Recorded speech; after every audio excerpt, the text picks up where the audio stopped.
Welcome to another exciting episode of the Business of Digital podcast, featuring your hosts, Matt Siltala and Dave Rohr. Hey guys, thanks for joining us as always. And I know that we have Dave over there, so here's this virtual wave to Dave. How's it going, bud? As soon as I hit record, I started coughing. You knew that I was going to do that too. So today what we're going to do is we're going to just jump right into it. And this one's interesting. We started chatting about it as we do before we record, but there's different patterns in social media posting that people, even with what we do with our podcasting, but like there's different patterns that we jump into and things that we test and do and don't do. And I think it's interesting because, you were starting to get into like some of the stuff that we've done, and maybe I'll just hand it over to you and let you do that and then get us started. Well, I think we've talked something about this, and we've talked about the whole idea of best practice isn't always best practice. Like, read it, look at it, but test it yourself. And that's what this comes down to is, when are you supposed to post? It's like, well, so-and-so did a test of whatever number of accounts and whatever number of posts, and they decided that you should always post at 9 a.m. on a Saturday or something. And then there's tools out there that will look at your data, and it will also then tell you when you're supposed to post. But the funny thing about that is if you've always been posting at Wednesday at 9 a.m., the best stuff, and you redo it on Thursday and Saturday, of course it's going to tell you to do it then. So because it's biased and the data is telling you that you already do it.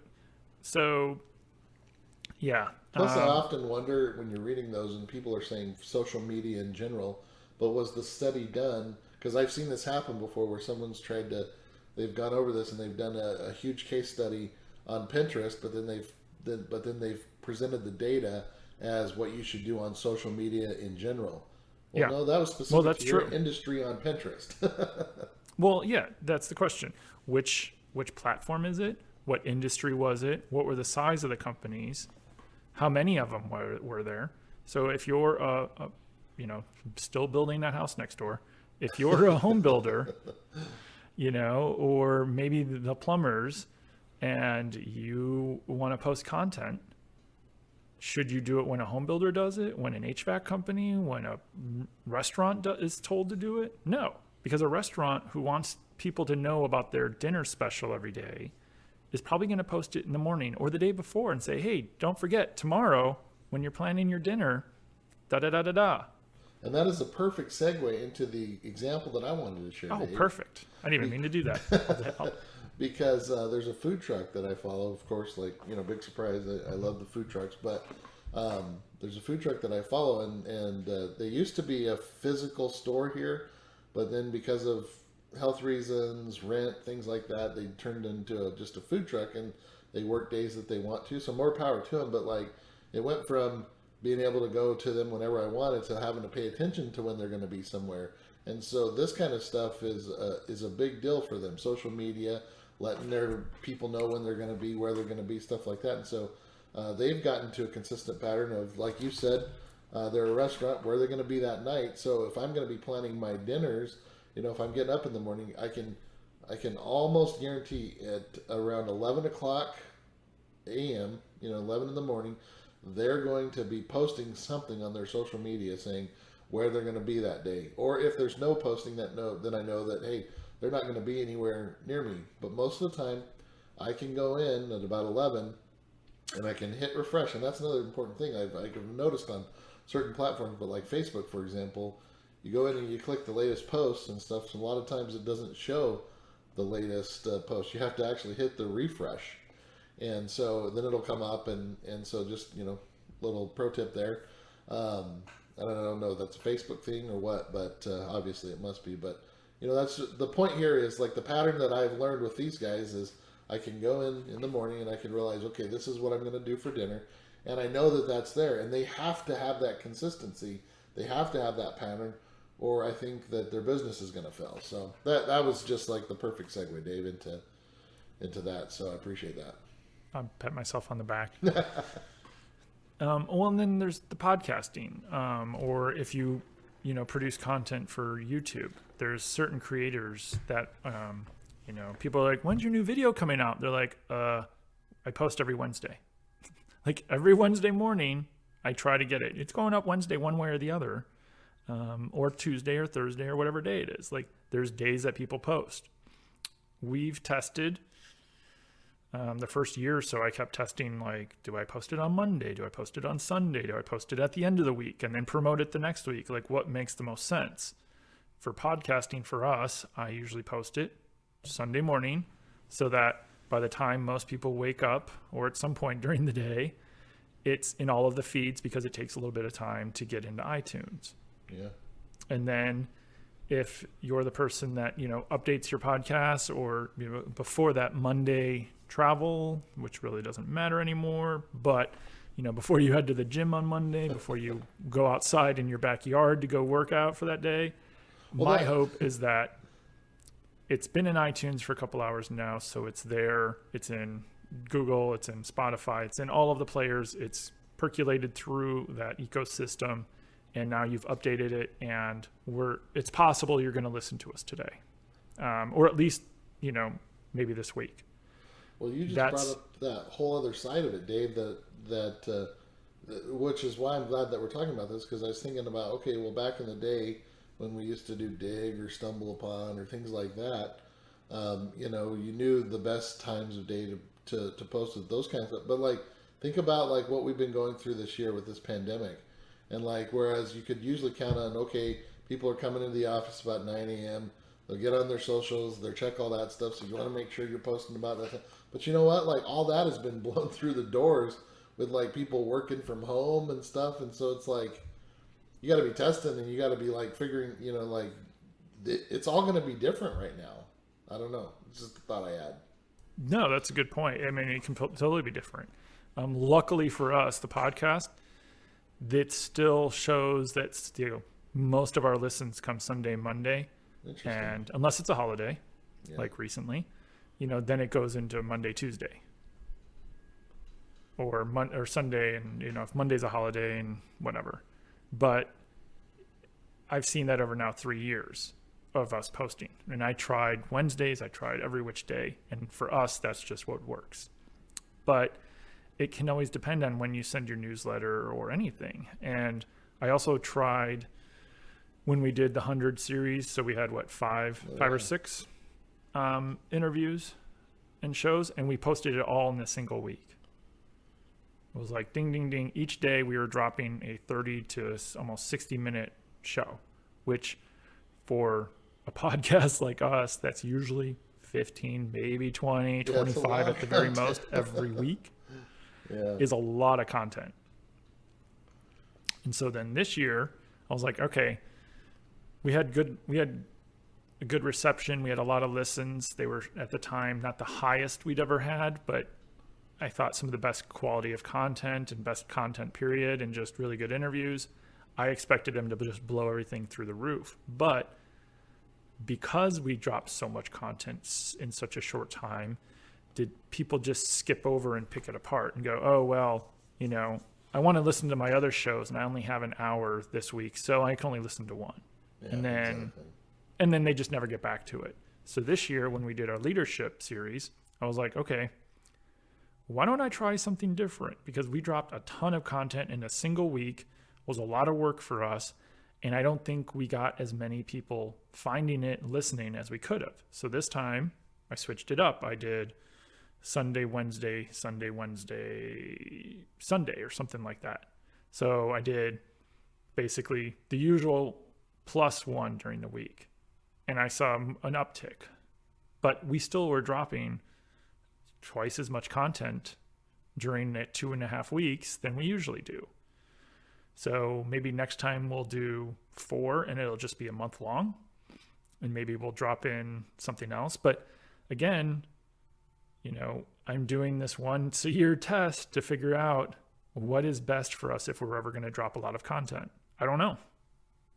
We've done it twice now in 2 years, over a year, like boom, boom. I don't know the answer. Yeah. Well, Except I'm wrong.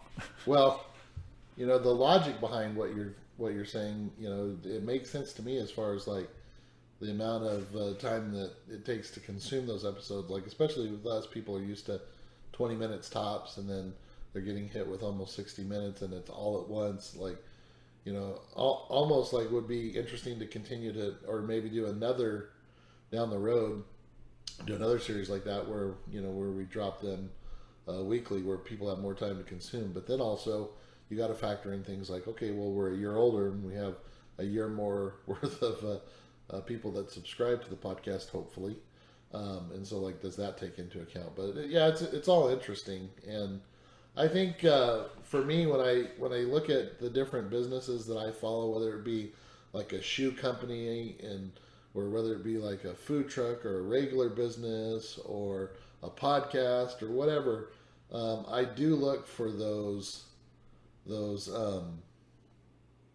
patterns like we're talking about. Like I know that this particular person updates at this time, or I know some restaurants that they're just sporadic and they post like all different times during the day, so I know to continue to check there and refresh their feeds and look at their stuff. And so I guess here's the thing, like I like that where I know that there's something going to be posted versus those ones that don't have any kind of consistency at all. And so I guess what my advice would be would, if you have the opportunity to put yourself on a pattern and let people know when they can trust you for certain things, then do that. Get set up on something like that. If you're not able to do that consistently, then I don't know. Like I don't know if you have any thoughts on that, Dave, but just something that that I was thinking of. Well, I get in the mail every Wednesday and every Sunday, or not Sunday. Every Wednesday we get the flyers for the local food shopping. Uh-huh. So like literally every Wednesday I know I can walk out and all of the flyers for all of the grocery stores around here are going to be there, and I can start planning, and I can go to Wednesday or Thursday or Friday, and the sale ends quote unquote Sunday or something usually. Again, that's consistently they drop that newsletter, marketing, whatever you want to call it, and it's always at the same time. So, if you have a newsletter or you have content, Aleda has her every Sunday night, her weekly newsletter that goes out. Yeah. Certain people have content that they produce, whatever it is, if it's Monday or Sunday or who cares. Yeah. But pick a day and just stick with it. But also test it. But for us, one reason we do a weekly podcast is we know, one, we can only produce so much content, and two, you can only consume so much content, but also three, it gives us something to promote, and allows us to promote it. So if you're creating a blog post every week or every 2 weeks, are you doing outreach? Are you trying to generate links to it? Are you trying to generate shares? Are you sharing it on your social networks? You can post a link to something more than once to Twitter a week. It's okay, because not everyone will see it. Well, and are you posting it to Facebook? And I'm glad that you mentioned that side of it, because that's something that, it may come from back in the day, us doing infographics for so long, but I would try to help people understand, Dave, like this is one piece of content, yeah, but you don't have to just post and pray, so to speak. Just put it out there and don't do anything with it. You have lots of different areas of data that you could take a little snippet, take a little image from this, like, for example, with us, with the podcast, there could, and again, like, we're probably the worst example because there's so much stuff that I want to be doing, but I just don't do. But like things like you could take images that we have. We could make images from different things that we talked about. You could take snippets, little brief recordings from conversations that we're having, put it in a 15-second thing on Instagram or Reel or Snap or wherever it might be. Like, there's so much stuff that people can do and that they should be doing. It's like any of the places that I work with that have reviews, whether it's it could be an AC company, it could be a dentist, it could be a food place. Like, it doesn't matter. Like, you have people coming in, leaving you good reviews, talking. Go and pay attention to those. What are they saying on Google? What are they saying on Yelp? Are they posting pictures? Can you reach out to them? Can you offer them something? Can you take pictures? Do little screenshots of images that they've saved, or if there's been like TikToks that they've done, or whatever it might be, videos that they've made while they've been at your establishment. Reach out to them. Make sure you have permission. Use their stuff. Share it. Share it on your page. Like, just take advantage of that content that's been created. Like, again, I know that we're talking about patterns here, but if you get yourself in the pattern of doing this and paying attention to these feeds, and then posting that stuff constantly, then you're putting yourself in patterns in that way as well. And it's again, taking advantage of that kind of stuff. Like, you were talking about, Dave, with newsletters, and it's just one more avenue for people to take advantage of, in my opinion. So those are my final thoughts. I think you just made it so that we have to do a episode up soon about ways to reuse a podcast or an audio or video content. Boom! I just wrote that down because I don't think we've done that. I'm going to double check, but I don't think we've done it. If we have, I will link to it, but I don't think we have. Yeah, I don't think so. But yeah, the pattern for social media posting, or just the pattern in general, is figure out what works, test it, and then stick with it. And if you are going to change it, let people know. If you're suddenly going to change from always posting at a certain time in your newsletters and other places, let them know and go, hey, we always post this at blah, blah, blah. We're now changing. It's now, instead of the Sunday Times newsletter, it's going to be the Wacky Wednesday wind down. I don't know. Whatever you want to call it. But look for patterns, look for something that makes sense, test it. Like I said, we put a lot of time into those series of interviews that we do. We want to make sure as many people can hear it. And I keep testing how and when to post it, to release it. What's the schedule look like? What are we going to do? How are we going to promote it? I came up with different visuals this time, and that we still continue to use now for when we have guests, that I like a lot better than what we used to have. I just keep looking for different ways to improve it.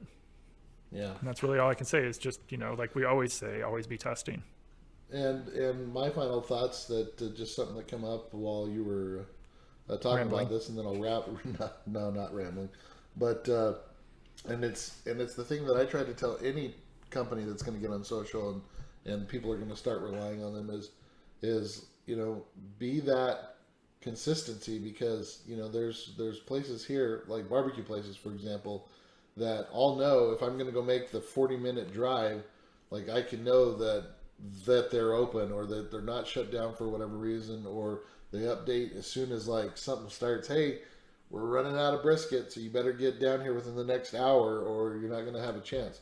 Just stuff like that. Like, again, relate it to your business, but just being consistent and throwing stuff out there is what we're looking for. So, and speaking of consistency, you know what I'm going to be telling you now. We do appreciate you guys listening to these episodes. Go to Google Play, give us a 5-star review. It helps us continue to get more visibility and continue to bring these to you. So we appreciate you guys joining us. As always, for Dave Rohr with Northside Metrics, I'm Matt Soltel with Avalanche Media. Thanks for joining us on this, guys. Bye. Later.